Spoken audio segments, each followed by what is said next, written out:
على النبي المجتبى المصطفى وعلى آله الأتقياء وأصحابه الأصفياء وعلى البررة الأولياء. أما بعد فأعوذ بالله من الشيطان الرجيم. بسم الله الرحمن الرحيم. ورفعنا لك ذكرك. قال النبي صلى الله تعالى عليه وسلم: إن الله اصطفى كنانة من ولد إسماعيل واصطفى قريشا من كنانة واصطفى من قريش بني هاشم واصطفاني من بني هاشم، أو كما قال صلى الله تعالى عليه وسلم. اللهم صل على محمد وعلى آل محمد كما صليت على إبراهيم وعلى آل إبراهيم إنك حميد مجيد. اللهم بارك على محمد وعلى آل محمد كما باركت على إبراهيم وعلى آل إبراهيم إنك حميد مجيد. نبی کریم صلی اللہ تعالی علیہ وسلم کی سیرت طیبہ کا آغاز کیا جا رہا ہے. رحمت عالم صلی اللہ تعالی علیہ وسلم کی حیات طیبہ کا آغاز آپ کی ولادت باسعادت سے ہوتا ہے، اور اس کے لیے حق تعالی نے جب اس دنیا میں نبی کریم صلی اللہ علیہ وسلم کو بھیجنا چاہا، صاف ظاہر ہے کہ اللہ تعالیٰ نے آپ کو جو امتیازات عطا فرمائے تھے اور جو خصوصیات عطا فرمائی تھی، ان میں ایک بہت بڑی خصوصیت یہ تھی کہ اللہ نے آپ کو آخری نبی بنا کر بھیجا، اور اللہ تعالیٰ نے بہت سارے امتیازات عطا فرمائے، لیکن بہت بڑا جو آپ کا امتیاز اور آپ کی خصوصیت ہے وہ یہ ہے کہ آپ آخری نبی ہیں.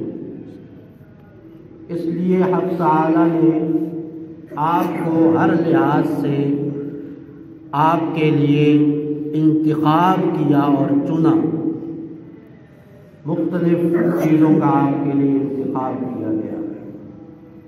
رحمت عالم صلی اللہ علیہ وسلم کے لیے مقام اور جگہ کیسی ہونی چاہیے جہاں آپ کو بھیجا جائے، آپ کا خاندان کیسا ہونا چاہیے، حتیٰ کہ آپ کے حواری، انصار و مددگار، معاون، اصحاب کیسے ہونے چاہیے، ازواج کیسی ہونی چاہیے، سسرالی اور دامادی رشتہ دار کیسے ہونے چاہیے، ان تک کا انتخاب ہوا. خود حدیث پاک میں موجود ہے، رحمت عالم صلی اللہ علیہ وسلم نے فرمایا: ان اللہ اختارنی، اللہ نے مجھے چنا ہے، واختارنی اصحابی، اور میرے لیے میرے رفقاء، میرے اصحاب کو، صحابہ کو چنا ہے. فجعلنی منہم وزراء وانصارا واصہارا، پھر ان میں سے کسی کو میرا معاون بنایا، کسی کو میرا وزیر بنایا، کسی کو میرا داماد بنایا، کسی کو میرا سسر بنایا. یہ رحمت عالم صلی اللہ علیہ وسلم خود فرما رہے ہیں. رسول اللہ صلی اللہ علیہ وسلم کے آپ مختلف نام سنتے رہتے ہیں، مختلف جگہ پر مساجد میں بھی لکھے ہوتے ہیں، اور بعض قرآن کریم میں جو اندرونی ٹائٹل ہوتا ہے بیک سائڈ کی طرف، وہاں بھی لکھے ہوئے ہوتے ہیں. رسول اللہ صلی اللہ علیہ وسلم کے مختلف نام وہ لقبی نام کہلاتے ہیں، القابات کہلاتے ہیں. ایک تو آپ کا مشہور نام ہے محمد صلی اللہ علیہ وسلم، اس کے علاوہ آپ کے بہت سارے خوبصورت نام ہیں، جس طرح نبی آپ کا ایک لقب ہے، رسول آپ کا ایک لقب ہے، المزمل آپ کا ایک لقب ہے، مدثر آپ کا ایک لقب ہے، عربی آپ کا لقب ہے، مکی، مدنی، مختلف، رؤوف، رحیم، کریم، شافع، حاشر، یہ مختلف رسول اللہ صلی اللہ علیہ وسلم کے، العاقب، احمد، محمود، حامد، یہ رسول اللہ صلی اللہ علیہ وسلم کے اسماء ہیں۔ انہی آپ کے اسماء اور ناموں میں سے ایک آپ کا نام آپ پڑھتے اور سنتے ہیں، مصطفیٰ۔ سنتے ہیں کہ نہیں سنتے؟ مصطفیٰ، کبھی ہم نے غور نہیں کیا عام طور پر کہ اس مصطفیٰ کا معنی کیا ہے۔ اسی طرح ہم ایک نام سنتے ہیں مجتبی۔ مصطفیٰ اور مجتبی یہ دونوں رسول اللہ صلی اللہ علیہ وسلم کے اسماء حسنہ میں سے ہیں۔ اسماء کا مطلب نام اور حسنہ کا مطلب خوبصورت، آپ کے خوبصورت ناموں میں سے ہیں۔ مصطفیٰ کا کیا مطلب ہے؟ مصطفیٰ کا معنی ہے منتخب، چنا ہوا، جس کا حق تعالیٰ نے انتخاب کیا ہو اور چناؤ کیا ہو، اس کو مصطفیٰ اور مجتبی کہا جاتا ہے۔ کیسے انتخاب کیا یہ حدیث پاک میں بتا رہے ہیں۔ دوسری روایت میں ہے رسول اللہ صلی اللہ علیہ وسلم کے لیے خاندان کا بھی انتخاب کیا گیا۔ صاف ظاہر ہے کہ جس شخصیت کو اللہ تعالیٰ نے کائنات کی سرداری دے کر، صرف کائنات کی نہیں، تمام تر انبیاء کرام علیہ السلام کی سیادت، قیادت اور امامت دے کر بھیجنا تھا، اس کا ہر لحاظ سے بیک گراؤنڈ اچھا ہونا چاہیے۔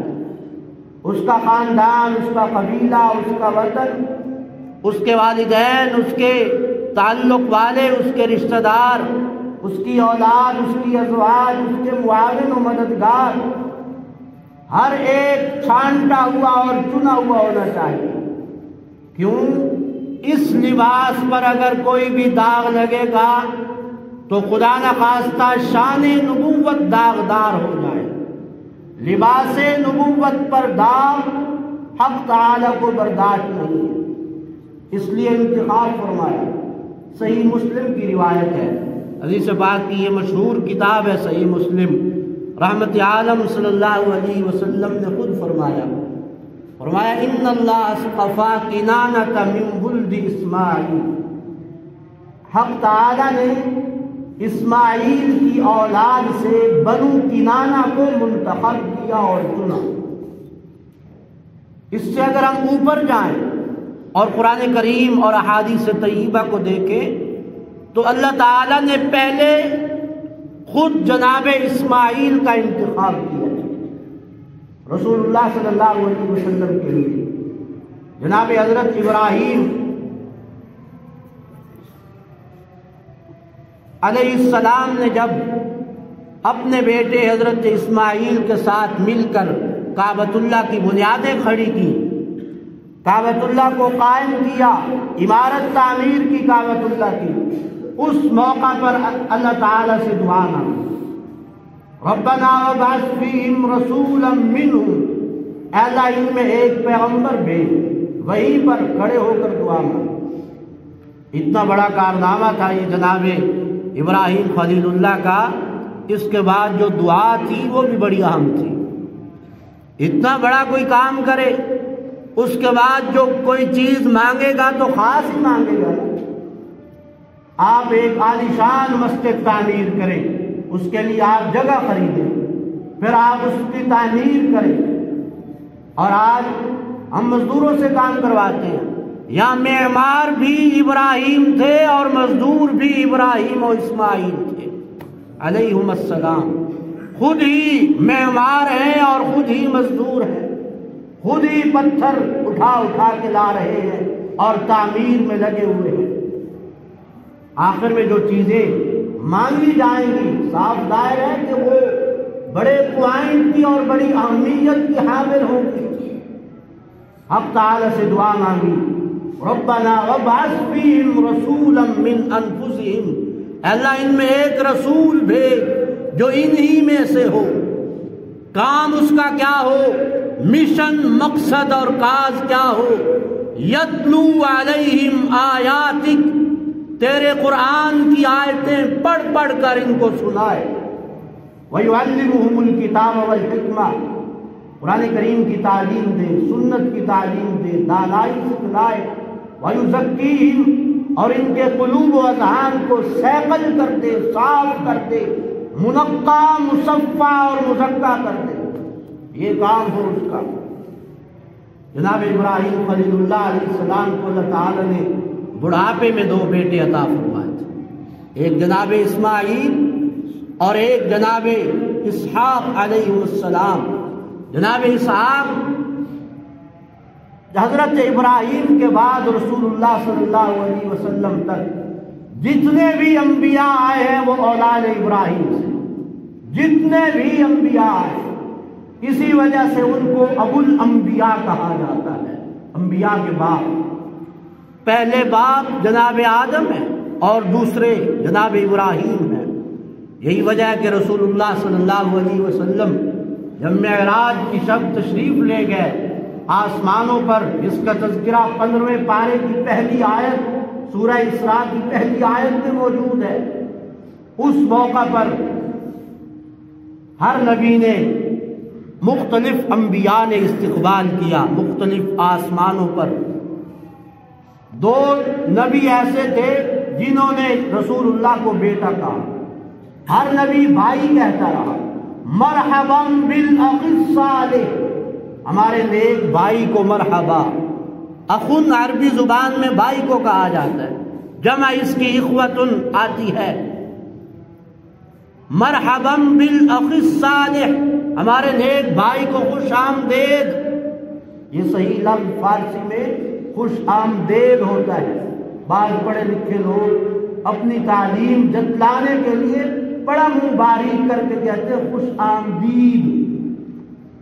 آمدید ہے یہ فارسی کا لفظ، خوش آمدید۔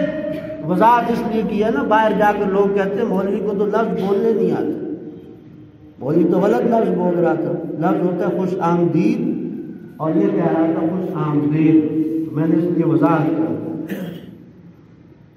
مرحبا بالاخ الصالح، خوش آمدید نیک بھائی۔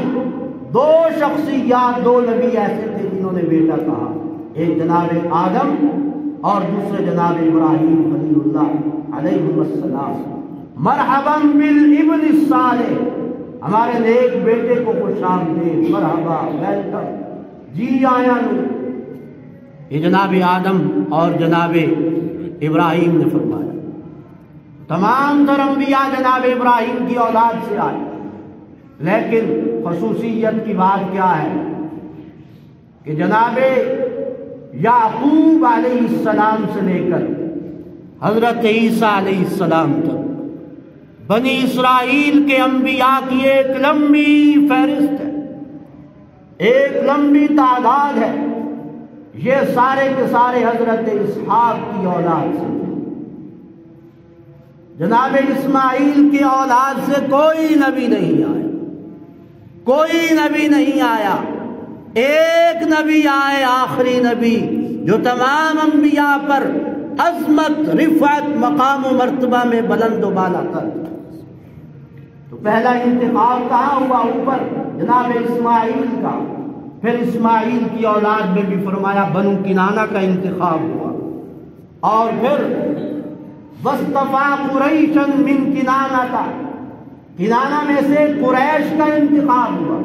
قریش عرب کے خاندانوں میں سے بڑا خاندان تھا۔ لغت اور ڈکشنری کے ماہرین نے لکھا ہے کہ قریش اس مچھلی کو کہا جاتا ہے جو سمندر کی تمام مچھلیوں کی سردار ہوتی ہے۔ یہ قبیلہ بھی تمام خاندانوں اور تمام قبیلوں کا سردار قبیلہ تھا۔ پھر فرمایا وَاصْطَفَىٰ مِن قُرَيْشٍ بنی ہاشم، قریش میں سے بھی بنو ہاشم کو منتخب کیا۔ ہاشم رسول اللہ صلی اللہ علیہ وسلم کے جد امجد کا نام ہے۔ ہاشم ان کو اس لیے کہا جاتا ہے کہ یہ مہمان نواز تھے، نام ان کا ہاشم نہیں ہے، لقب ان کا ہاشم ہے۔ ہاشم اس انسان کو کہا جاتا ہے جو گوشت کے شوربے میں روٹی کے ٹکڑے کر کے چوری بنا کر لوگوں کو کھلائے۔ یہ خاندان مہمان نواز تھا۔ حج پر آنے والے وفود حجاج کرام کا گوشت روٹی سے اکرام کیا کرتا تھا۔ پھر آپ نے فرمایا وَاسْتَفَانِي مِن بنی ہاشم، بنو ہاشم میں بھی اور لوگ تھے، عبد المطلب کی اولاد میں اور بیٹے بھی تھے۔ اب تعالیٰ نے عبداللہ کا انتخاب کیا، عبداللہ کی اور بھی اولاد ہو سکتی تھی۔ اب تعالیٰ نے رسول اللہ صلی اللہ علیہ وسلم محمد عربی مدنی مکی حجازی نبی صلی اللہ علیہ وسلم کا انتخاب کیا اور آپ کو نبی بنایا۔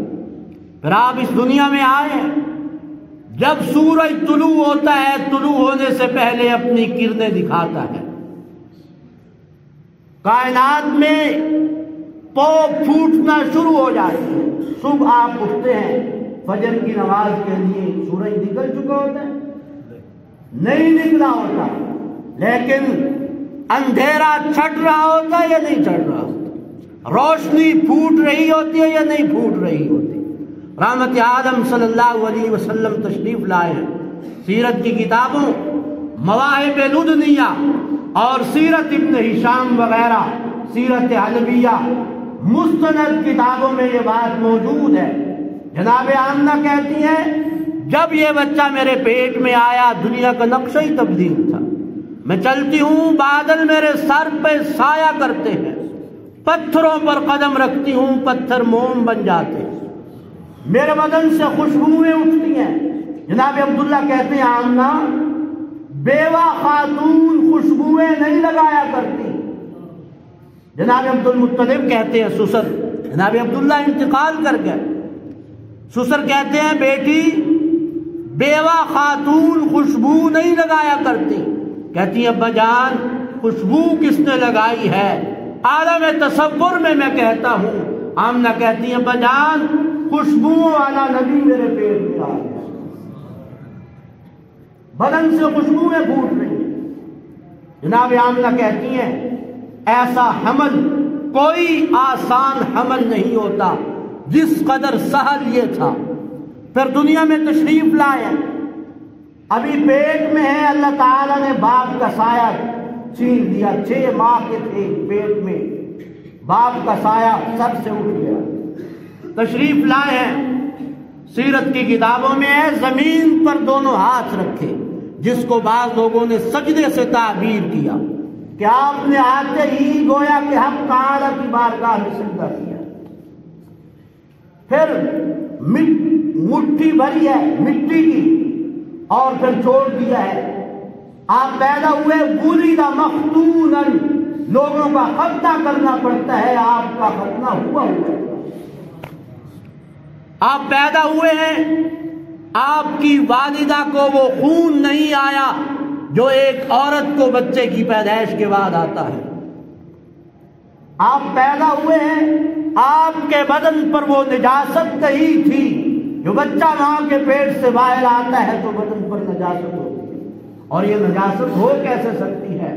الخصائص الکبریٰ امام سیوطی کی کتاب ہے، اس میں رحمت عالم صلی اللہ علیہ وسلم کی خصوصیات لکھی گئی ہے۔ آپ کے بدن اقدس پر ساری زندگی کبھی مکھی نہیں بیٹھی، ساری زندگی کبھی مکھی نہیں بیٹھی۔ پھر اسی موقع پر جناب آمنہ کہتی ہے پیٹ سے نور نکلتا ہے۔ پھر آپ کی ولادت کے موقع پر کسریٰ اور قیصر کے محلات میں زلزلہ برپا ہوتا ہے، دنیا میں ایک انقلاب آ رہا ہے، انقلاب، ایک ایسا نبی آ رہا ہے جس نے امت کی رہبری اور رہنمائی کرنی ہے، جس نے تعلیموں، تمدنوں اور تاریخوں کا منہ موڑنا ہے، جس نے دنیا میں ایک ہدایت کا پیغام لے کر آنا ہے، نسخہ کیمیا لے کر آنا ہے، وہ نبی رحمت تشریف لا رہے۔ جناب حلیمہ کا واقعہ آپ نے سنا ہوا ہے، میں اس کی تفصیل میں نہیں جاتا، مکہ کی گلیوں میں آتی ہیں۔ جناب حلیمہ کی چھاتی میں دودھ کم ہونے کی وجہ سے مکہ کا کوئی شخص ان کو اپنا بچہ دینے کے لیے تیار نہیں تھا۔ ادھر رسول اللہ صلی اللہ علیہ وسلم باپ کا سایہ اٹھ گیا، وہ مزدوری اور اجرت نہیں ملنے والی جس کی امیدیں لیے پھرتی ہیں عورتیں، بچہ لینے کو تیار نہیں۔ حلیمہ جب تھک ہار گئی کہا چلو اسی کو لے جاتے ہیں۔ ایک رات مکہ میں گزاری، اونٹنی نے ایسا دودھ دیا، حلیمہ کہتی ہے زندگی بھر ہم نے کبھی سیر ہو کر اتنی سکون سے رات نہیں گزاری جتنی یہ رات۔ پھر واپس آئی، 2 سال تک دودھ پلایا ہے، بکریاں ہیں چر کر آتی ہیں، وہیں چرتی ہیں جہاں قبیلے کی اور بکریاں چرتی ہیں، واپس آتی ہیں تھن دودھ سے لبریز ہوتے ہیں۔ 2 سال تک رکھا جناب حلیمہ نے، واپس لے کر آئیں۔ مکہ میں طاعون کی بیماری چل رہی تھی، بہانہ کر دیا جناب آمنہ سے طاعون ہے، پھر لے جاتی ہوں۔ رسول اللہ صلی اللہ علیہ وسلم کو پھر لے گئی اور پھر اپنے پاس رکھا۔ اس دوران 2 واقعے پیش آئے۔ ایک واقعہ یہ پیش آیا کہ آپ اپنے رضائی بھائی عبداللہ کے ساتھ بکریاں چرانے کے لیے گئے ہوئے تھے کہ فرشتے آئے اور انہوں نے پکڑ کر لٹایا، آپ کا ہارٹ آپریشن کیا۔ آج مہنگا ترین آپریشن دنیا کا کون سا ہے؟ ہارٹ کا آپریشن، اور ماہر ڈاکٹر کرتے۔ لوگ آج گن گا رہے ہیں ہم نے بہت ترقی کر لی، ہم نے بہت ترقی کر لی، ہم نے فلاں آپریشن بھی، فلاں بھی، فلاں بھی، فلاں بھی۔ خوب ہے، ترقی کرنی چاہیے، دنیا میں آگے بڑھنا چاہیے۔ ہم چاند پر پہنچ گئے، ہم نے دنیا پر کمندیں ڈال لی، ہم نے دنیا کو فتح کر لیا۔